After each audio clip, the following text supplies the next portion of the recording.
Hello' everyone, সকলো নিশ্চয় ভালে আছে। আজি হ'ল শনিবাৰ, যিহেতুকে মোৰ ছামাৰ ব্ৰেক চলি আছে, সেই ভাবিলোঁ আজি ছেটাৰডে স্পেচিয়েল কিবা বনোৱা যাওক নে কি কয়।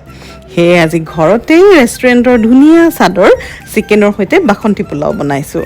এনেধৰণৰ পোলাওৰ সৈতে চিকেন খাই চালে ৰেষ্টুৰেণ্টলৈকে যোৱাৰ দৰকাৰেই নাথাকে। যেতিয়া হাতত সময় কম থাকে তেতিয়া মছলাৰ সৈতে চিকেনখিনি মেৰিনেট কৰি একেলগে বহাই দিলেই সুস্বাদু চিকেন ৰেডি হৈ যায়। এফালে গৰম গৰম মাংসৰ লগত আনফালে থাকিব বাসন্তী পোলাও ৰেচিপিটো হ'ল একেবাৰে ইজি। নেক্সট ভিডিঅ'টোত মই তাৰ এটা ভিডিঅ' দিম দেই, এবাৰ বনাই খাই চাওক, খাই নিশ্চয় ক'ব অ' ৱাহ ইমান সুন্দৰ। আজি ভিডিঅ'টো ভাল লাগিলে লাইক শ্বেয়াৰ কমেণ্ট কৰিব একেবাৰে নাপাহৰিব। পিছত পুনৰ এটা হেল্ডি ভিডিঅ'ৰে আকৌ লগ পাম।